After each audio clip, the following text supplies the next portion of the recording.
क्रांति के नाम पर, भाषावाद के नाम पर सनातन धर्म को छोटा करने, कमजोर करने, लड़ाने की कोशिश आपके द्वारा की जाती है, जो कि सही बर्दाश्त नहीं। जय श्री राम दोस्तों। महाराष्ट्र सरकार के परिवहन मंत्री श्री प्रताप सरनाईक जी द्वारा जब कहा गया कि आप काम चलाओ मराठी सीखिए परप्रांतीय रिक्शा ड्राइवर और टैक्सी ड्राइवरों, तो उन्होंने सीखा, अपना समय खराब किया और मराठी सीखी, उनको सर्टिफिकेट मिल गया। फिर भी आरटीओ डिपार्टमेंट के कर्मचारी उन्हें परेशान कर रहे, फाइन मार रहे, ये बर्दाश्त के बाहर है। महाराष्ट्र सरकार के कुछ लोग हैं, सिंधी गुट के कुछ नेता हैं जो मीटिंग खाली खेल रहे हैं। इस तरीके से नहीं चलेगा। परप्रांतीय समाज सब्र कर रहा है, तो उसका मतलब है परप्रांतीय समाज क्या कमजोर है। मैं निवेदन कर रहा हूँ, जितने भी उत्तर भारतीय नेता है महाराष्ट्र सरकार में और अन्य पार्टियों में जो सरकार में नहीं है, विपक्ष में है, सभी से निवेदन कर रहा हूँ कि आप इस चीज को, इस मुद्दे को ध्यान में रखें। और महाराष्ट्र सरकार ने जो ये काला कानून लागू किया है परप्रांतीय रिक्शा ड्राइवर और टैक्सी ड्राइवरों के लिए, इसे जल्द से जल्द हटाया जाए।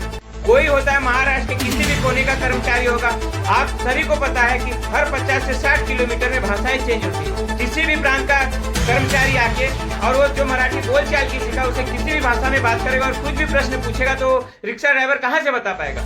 महाराष्ट्र एक ऐसा राज्य है जहाँ पर भाषा विवाद चल रहा है और देश के किसी भी राज्य में इस प्रकार की हिंसा या भाषा विवाद नहीं चल रहा है। मेरा निवेदन है और मैं हाथ जोड़ के निवेदन करता हूँ कि यह कहीं जोरदार आंदोलन में न तब्दील हो जाए।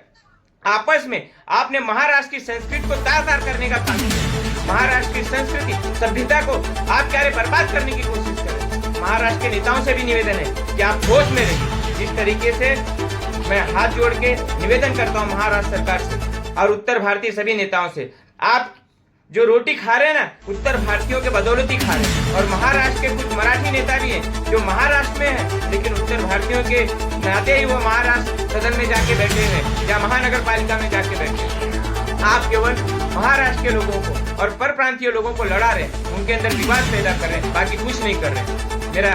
मैं बार बार निवेदन कर रहा हूँ कि इसे एक जन आंदोलन में न बदला जाए, नहीं तो आगे बहुत ही बुरा होगा। सभी को इसका ध्यान रखना होगा। और मैं परप्रांतीय रिक्शा ड्राइवरों से निवेदन कर रहा हूँ कि आप अगर आंदोलन करना है तो बहुत ही बुरी तरीके से आप आंदोलन करिए, अभी कोई भी बर्दाश्त नहीं कर सकता। हम भी निवेदन करते हैं कि आप रिक्शा चला रहे हैं, आप क्या बोलचाल की भाषा सीखें, लेकिन नेता है कि विवाद को खत्म करने का नाम नहीं ले रहे, जन्म दे रहे हैं। सिंधे गुट के कुछ नेता परप्रांतियों को बुला रहे, एक्टर को बुला रहे परप्रांतियों को लुभाने के लिए, और यहाँ पे यह हिसाब ऐसा चल रहा है कि हाथ से झापड़ मारा जाए और एक हाथ से गाल को सहलाया जाए। तो इस तरह की दोहरी राजनीति ना करें। उत्तर भारतीय समाज, बिहारी समाज, परप्रांतीय समाज, मैं आपसे निवेदन करता हूं कि आपको जितनी आती है आप भाषा सीखिए। परिवहन मंत्री श्री प्रताप नाइक जी, आपको चेतावनी देना चाहता हूं मैं कि इस तरह के विवाद को आप जल्द से जल्द खत्म करिए, नहीं तो आगे आने वाला समय बहुत ही बुरा होने वाला है। जय श्री राम, जय महाराष्ट्र।